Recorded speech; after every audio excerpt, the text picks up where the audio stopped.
Hi. So, we're starting off another reading vlog. The plan is to have no plans. I guess that's mood reading, but I have all sorts of ideas of what I want to do for vlogs coming up, of like trying to get into historical romance, trying to get back into fantasy. I thought about recording popular series that I haven't gotten to but want to, all sorts of stuff.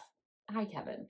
Um, I have all these grand plans, but the reality is I need to use reading as an escape right now. And I really need it to be relaxing and low pressure and fun. Ooh, live from the editing bay. I'm just gonna say, liar, liar, pants on fire. Oh my god, all of these books are stress inducing, but also very engaging. So I guess mission accomplished, sort of, but relaxing they are not. Because I have been under an incredible amount of stress with my job for a prolonged period of time at this point, like most of this year. When I'm recording this, this is a Monday, and I have a couple days off for mental health. I talked to my boss, and my boss was like, "You're not coming to work on Monday." So spend my mental health day with me, I guess is the theme. Well, mental health days, plural. There's more than one. Reading as self-care is the theme. All that to say, I don't know what I'm going to read, and I just want to keep reading fun. I want to pick up books that excite me. So currently I'm reading two different books, and the first one that I'm reading is a buddy read with Lynn from Lynn's Romance Library. It's Shipwreck Sadie, and I don't remember the author's name, but I'll put a picture of the cover here. So we both picked this one up. Actually, we both picked up several pirate romances for Stuff Your Kindle Day, and we're like, we should do a buddy read. That just sounds fun. So we grabbed this one. It is, I don't know that I'd say it's bad, but it's not good either. It's so bizarrely written. And I think Lynn nailed it. She sent me a voice memo and she's like, this reminds me of like an old school style like sitcom, like think I Love Lucy. Like the heroine's almost like kind of histrionic. Are we allowed to use that word still? But she's very like all over the place, and but everyone's very smitten with her. So it's pretty entertaining, but I don't know that I'll necessarily pick that one up too much for this. The other one that I'm reading is Pas de Toi by Bryn Ford, which is the third book in the Four Families series. I don't know any French, but I do know ballet terms, so that's cool. Good for me. I think this is the last book for this romance, and then there's like one more that's like associated, that's other people's romance, I think. I think that for the last vlog that I had, I read the first book. So if you want to see that, I'll link that up here. Basic overview from Counts of Eight is that the heroine, Anya, has been captive for quite some time. She's a ballet dancer, and she's been entertainment for the Four Families for a number of different years. She's kind of like given up hope of any escape, and she has different dance partners that they bring in to dance with her, but a lot of times they just don't like live up to her level of talent, and so they end up getting rid of those dancers. She has a brand new partner named Ezra, and he's not a ballet dancer this time, he's a contemporary dancer, and they're like trying to match their dance style, so it's just like an extra level of complications, and he doesn't really like break in the same way that the other guys do, and is actually kind of like making her misbehave more because he's kind of bringing that spark back to her, that spark that she had kind of like squashed down for so many years. That book was extremely intense. It got incredibly dark. And then the second book was even more twisted, even more dark. And a lot of the time, the hero and heroine were separate. They are in this book, they're back in the same physical area together. So it's headed in a very dramatic direction because the books pick up immediately. Like they leave off on cliffhangers and then they pick up immediately right after that cliffhanger. So I haven't gotten that far into that one, but I do really want to read it because this series is so good. And I keep putting it down. I'm trying to get myself to like read priority reads or just like read library loans before they go back to the library. So I think that's the one I'm probably going to be reading, at least to start off this vlog. I will probably try and read that for a little bit. I have a nail appointment in a hot minute because I don't like this nail color at all. It's like a ballet pink, and I'm not a pink girly. I was trying to go for like a creamy summer white color, and it didn't quite work out that way. There's something about having my nails done that just makes me feel put together. I don't know what it is. And I hate painting my own nails. I'm gonna go get that done in like an hour, I think is my appointment. Yeah, I don't know when I'll update you next. I guess if something exciting happens while I'm reading, I'll do that. Otherwise I'll pop in and just show you my new nail color because I'm pretty excited to get this switched out. See you soon. All right, while I'm at it, ooh, sorry, I have really shaky hands. I think the caffeine's hitting. I have been working on an edit actually for the first book in the Four Families series, and I tried a slightly different style of doing my edits, and I'm really happy with how this has turned out. Previously, I've done more like a collage style, but this is kind of like more like layered. I don't know how to explain it. I'm still working on, sorry for the shaky camera. I'm still working on this like quote slide that I was gonna like add to it. I think ideally I want the female dancer to kind of appear more over here, which is hard because most photos aren't balanced that way. You don't have people on the extreme edges like that. So it's been a little bit tricky trying to find a photo that works. And I've thought about just having the male dancer kind of like by himself over here. I don't know. I kind of go back and forth. We'll see what I end up doing. I imagine I'll probably have the final post like already up by the time you're seeing this. So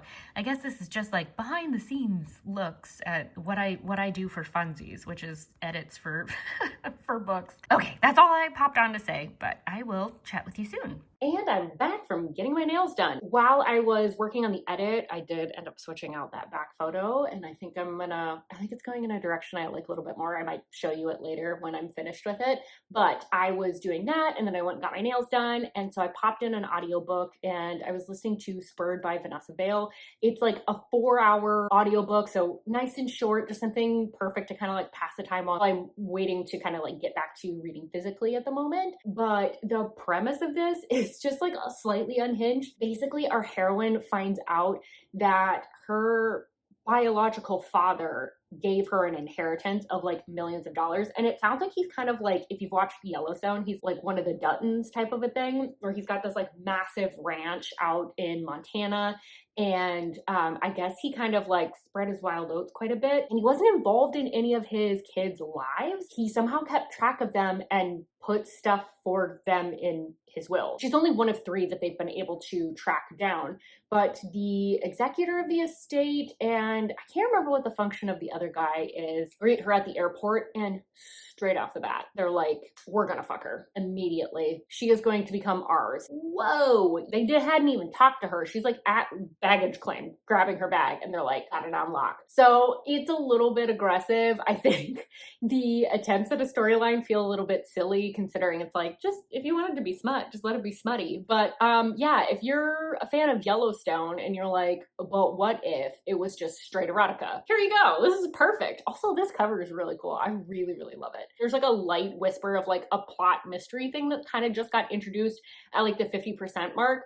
So I'm assuming that that's going to kind of like culminate towards the end. Something perfect to pass the time. So I am going to eat some lunch and then I want to read physically. I'm kind of debating right now. I know if I stay in the house, I'm going to want to do stuff around the house. I'm so burnt out. I just think that that's a terrible idea. So I might go down to the water and read for a bit. I don't know. I haven't fully decided that I want to do that, but I'm kind of feeling it. So, but I'll probably finish Spurred while I'm eating lunch. So I'll give you a final wrap up before I make my final decision on whether I'm heading outside. Okay. See you soon. Hi. So, I was just eating some blueberries while I waited for my food to heat up, but something I've noticed is a pattern and not just a one-off. I think all the men in this town just enjoy sharing, apparently. Because every time we get introduced to someone, apparently they have like some history of like sharing women, because the guys are like, we have to stake our claim on her so that like everyone knows. I mean, this is rural Montana that we're talking about. So like, that just doesn't seem very likely. That wouldn't even be very likely if you were like walking around in Seattle and running into people you knew. Unless you ran in like a circle of strictly polyamorous people. I thought that was interesting. I'm gonna finish these blueberries and then I'm gonna eat some lunch. I have leftover Chicago style pizza and I am so excited to eat it. Talk to you in a second. Hi, so I finished Spurred. I did some digging afterwards because I was like, why are there so many dudes that like to share that are like in this town? The whole series is that. The whole series is men that like to share. So that explains what's going on there. The suspense plot line surprised me. I actually really enjoyed that. The smut I felt like got more balanced towards the end. They would like talk about it, but you wouldn't get like on page stuff. Definitely not something you need to rush out and read, but like if you need something to pass the time, solid smutty time. While I finished that, I ate my lunch, and then now I was just finishing up the edit. I did end up switching out the photo, and I think I'm finally happy with it. I will show you what I ended up doing. All right, hopefully my hands aren't as shaky as last time, but you can see like I switched out this back photo for one of a lady in water because I just couldn't find one that had the like dancer like far enough over, or I could like crop in a way that I got in her whole body in. So I switched it out for something else that's like still related to the plot, but doesn't have as much to do with dancing. I really like it because the swirl of the water follows his body. Now the only thing is to figure out the music, and I don't know what I'm gonna put with this. I might listen to a couple like playlists or something while I'm reading. That's what I'm thinking. Hi, so very odd angle of my bedroom. It does in fact have color.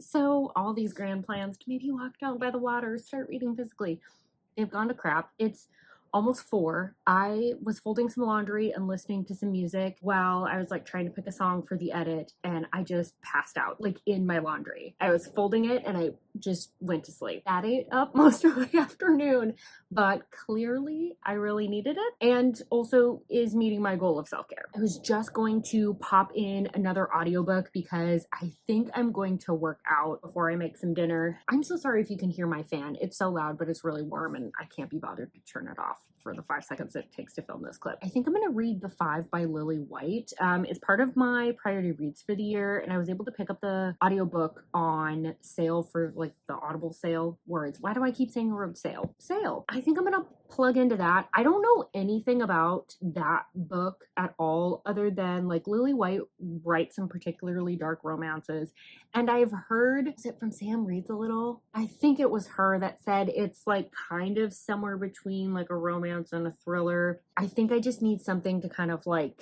suck me in. I was looking at what I have checked out from the library and what I could check out, what's on my favorites list for Hoopla and like all this other stuff, and like just none of it's calling to me. So we'll see if this one sticks. I will let you know after I'm done working out what it's about, as much as I can, and then we'll take things from there. All right. See you soon. So I'm kind of intentionally backlighting you quite a bit, so I apologize for that, but I have a really lovely stress breakout and no makeup on because I went and did my workout. I'm cooking dinner at the moment, but I didn't feel like putting makeup on to film this clip, so here we are. But I'm quite a chunk of the way into The Five by Lily White, and wow, this is an intense read. Pretty much in a police investigation in the present timeline, and in the past timeline, it's Rainey, our main female character, her kind of recounting everything that's leading up to this multiple rampage murder situation that happened at a house party that she's the only survivor of. And then the other perspective that we get is the psychologist or like the police investigator that is interviewing her. And she's kind of like going back and giving unnecessary detail that she kind of keeps claiming is like related to things. And basically it's like from the moment she moved into this kind of like seedy neighborhood and how her interactions with the neighbors who have kind of pushed her into using her body in exchange for drugs, and not just with one person but with like the majority of the family except for one of the sons who she views as a friend and is like kind of trying to protect him from herself and from them. It's really sweet, their relationship for the most part, but wow, Rainey makes some really terrible decisions that just like every turn she is using her body to get something that she wants. Like a little bit of a tough read from that perspective. She has gone through a lot. It's really interesting though because we're kind of getting like bits and pieces because the investigator will kind of push her to talk about leading up to all this multiple murder. She'll kind of like do that and then start going back to telling the story like from the beginning according to her. You can't tell if she's innocent or manipulative. Like scene to scene, I feel differently about her and about how culpable she is. At times I feel bad for her, and at other times I'm like screaming at her to make a different decision. It's a really gripping read. One thing that is making it harder to read though is just the fact that like there are so many poor decisions being made, and it's like you can see them coming. Reads like a thriller. It's a compelling read, but at the same time, like emotionally, I think that if I was reading this physically, I would be kind of like putting it down coming up to some of these stories because they are just like, you know that they're going to be tough going into them. That's where I'm at with this one. I think I'm like maybe like 60-70% in. I don't think I'm going to finish it tonight. And if I do, I probably won't update you because my husband's going to be home. So I'll probably pick up with you sometime tomorrow. So I will see you soon. Good morning. So I finished the 5 last night and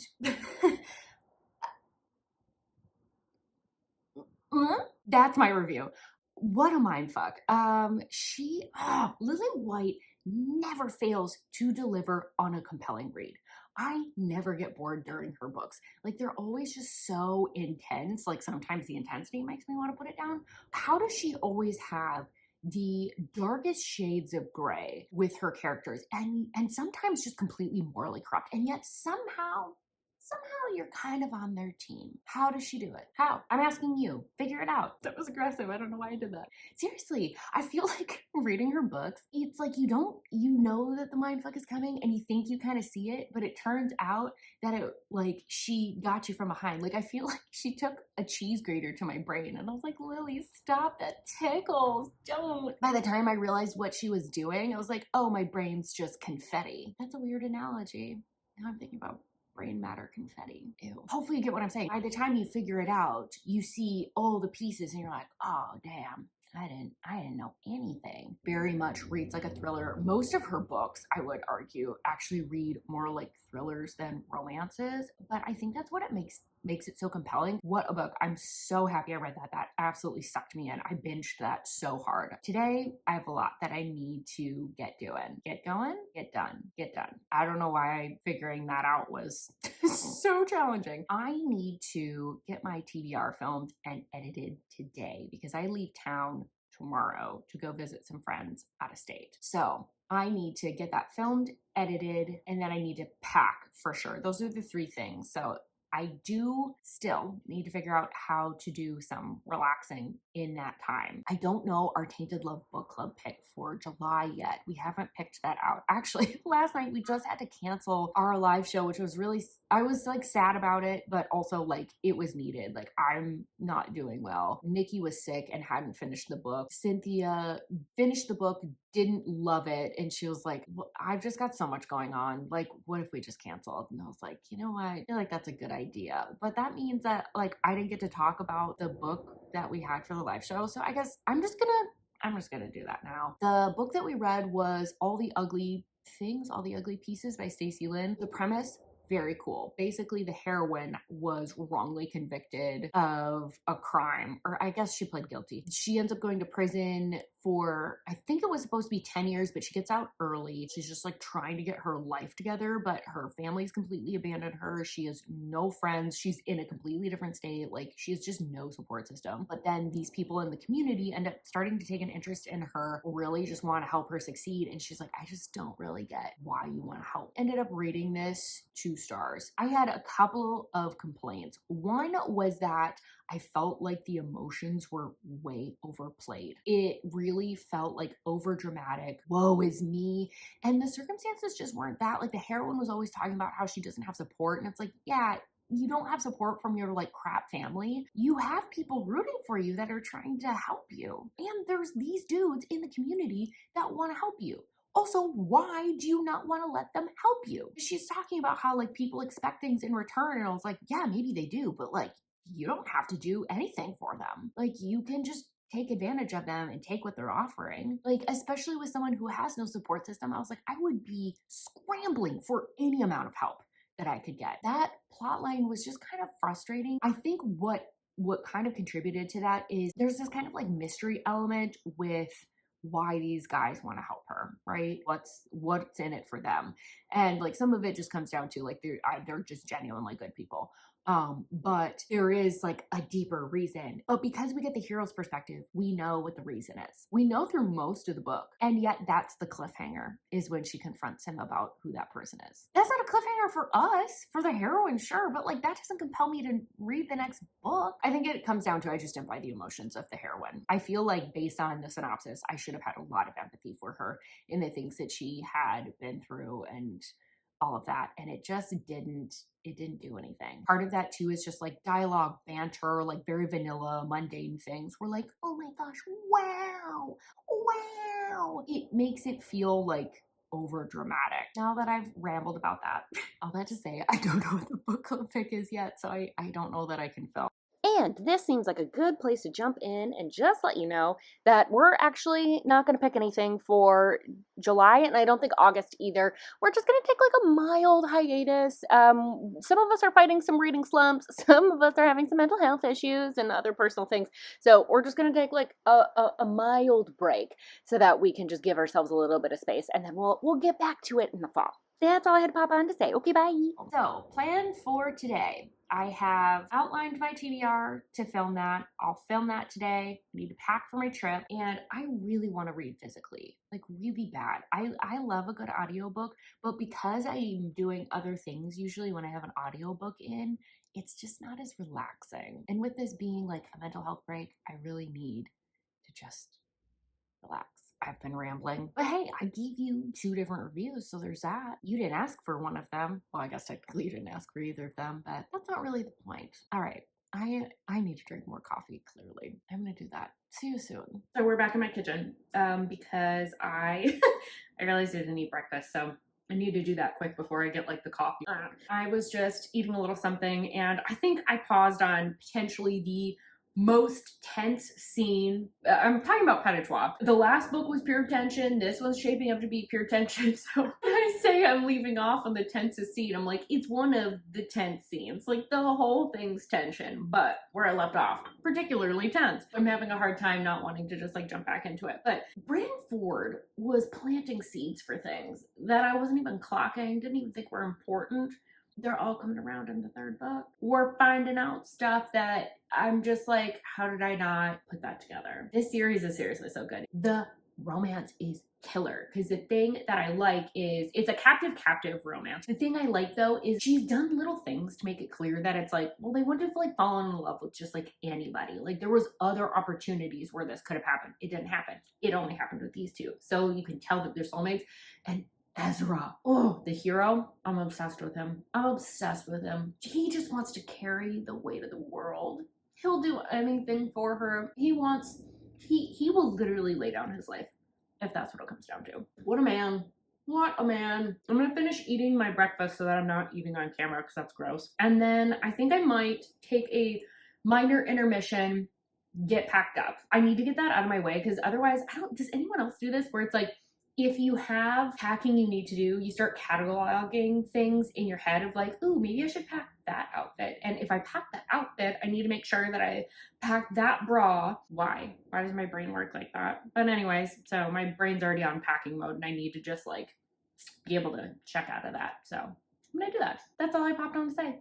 See you soon. Hello, we're back in my bathroom. I am just putting on a little bit of makeup to film. So I was packing and then I started doing that thing where I'm like, must be prepared for all circumstances. What if we go to a nice dinner every single night? Must have a nice outfit for every single night that we're there. Must have bonfire clothes because we couldn't possibly rewear any, and we'll want to have a different sweatshirt in case that one gets smoky from the bonfire that we don't know that we're gonna have, but we need to have a separate one just in case that one does get smoky. You see where my brain's going? I just had to like stop walk away from my packing.